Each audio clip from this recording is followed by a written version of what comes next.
United States, sometimes you can feel lazy and think, you know, we're so big, we don't have to really know anything about other people. If you see the environment destroyed, it's not because that's necessary for development.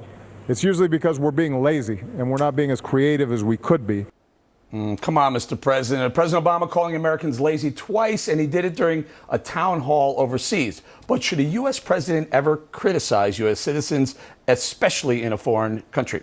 Hi, everyone. I'm Eric Bolling. Welcome to Cashing In. Our lazy Cashing In crew this week: Mercedes Schlapp, Gina Loudon, Jessica Tarlov, and Kristen Soltis Anderson. Welcome, everybody. I feel like I'm outnumbered. Gina, why are you so lazy? And should the president be calling you and I lazy, especially from overseas? Yeah, allow me to translate his lib speak here that is so regressive.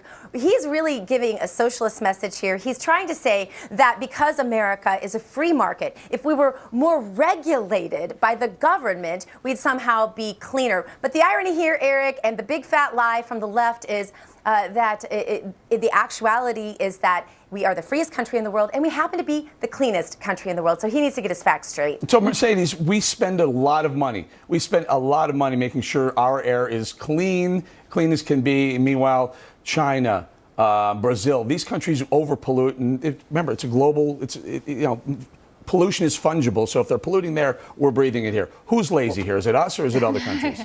Well, obviously, Obama is very upset. He's throwing a tantrum because of the fact that Congress has not moved forward on his very radical environmental agenda. He's moved forward, obviously, on so many of these regulations, especially on the coal industry, causing electricity prices to go up. So there's these big challenges for the president. So I think it's very easy for him to just point the finger at Americans saying, oh, we're not lazy, we're not picking up after ourselves, which I have to tell you, Eric, it's very insulting because as a leader of the free world, when you go abroad, you're representing every single American. And I think that it's unfortunate when he points a finger right at his own people. It's very discouraging, and I think it sends a wrong message abroad. Very good. Jess, do you agree with the president? Are Americans lazy because, I don't know, we don't spend enough money on climate, on making sure the environment is safe and clean, or we don't understand other cultures enough? What is this all about? Well, I'm going to give, since Gina said that he was speaking lib speak, I'm going to lib speak it now and say that I think that President Obama was being diplomatically lazy himself when he used that term. I think that the better term would have been easy, actually, and that because we have such a vast, culturally rich country here in America, that sometimes Americans don't travel abroad. We know that 46% of Americans don't have a passport. We also know that our passport is the 5th most expensive in the world, and that should be dealt with. So I think that if he had made that point to talk about how important it is for Americans to engage with others across the world, it would have gone down a lot better. As to the climate change issue, Mercedes is right. We do have all of these regulations, and Obama, he does want more. He wants us to become even greener. So while we're leading the way, there's still a lot of work to do, and, he just signed his big climate pact. So I think he wanted to send that message home, but lazy, no, that was the wrong word. Kristen, a little bit tone deaf on that, because I'm sure a lot of Americans on both sides of the aisle are a bit offended by being called lazy. We do a lot to clean our environment and other things. Well, it's one of those things. So let's take this cleaning metaphor, where if you're a parent and you've got a kid whose room is messy, you can tell your kid, hey, you need to clean up your room. But if all of a sudden you're running around the neighborhood constantly telling everybody, oh, my kid is so terrible, and you're the kid, I mean, you're not going to like that, right? So I think of this as sort of like, it's one thing to say, look, we need to get more creative. We should be more innovative. We need to unleash innovation here in this country. Right now, there are lots of people that want to do things to promote clean energy, but there are 18 million layers of regulations you've got to get through to make it happen. Let's deal with that. Let's let people be creative here instead of hamstringing them with all kinds of regulation.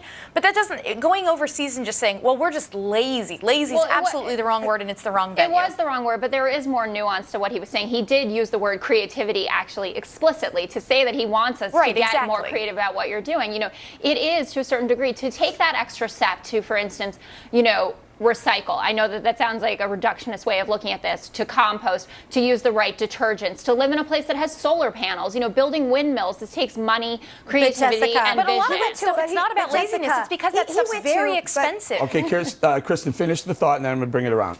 Yeah, I mean, that's not laziness. The fact that everybody doesn't have compost piles in their backyards and solar panels on their roof isn't because America's lazy. It's because a lot of that's really expensive to do. And there's a perception that that's only for the elites. And I think sometimes the left wants to assume, well, everybody's just lazy because they don't have solar panels on their roof, instead of trying to make it so that it can be affordable. It's not tens of thousands of dollars, something that's only going to pay off over decades of time. We've got to make it cheaper if we want to make more people do it. It's not about laziness. Let me bring up Gina and then Mercedes. Your thoughts on, let's talk a little bit about the regulation. There is an onus regulation. The EPA, there's been studies that show literally hundreds of billions of dollars the EPA costs businesses with overregulating. That would kind of fly in President Obama's face. And we're spending a lot of money with adhering to his regulations.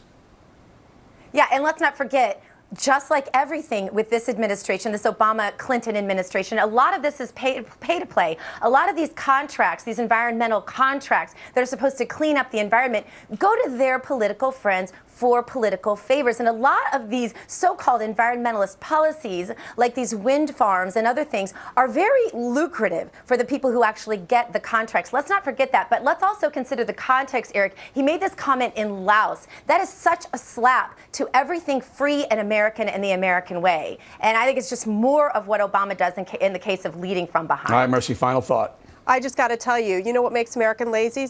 When the federal government is so involved in their lives from cradle to grave in our businesses that they don't allow American creativity and American innovation to be unleashed. There you go. There you go. Way to wrap that one up, Mercedes. Coming up.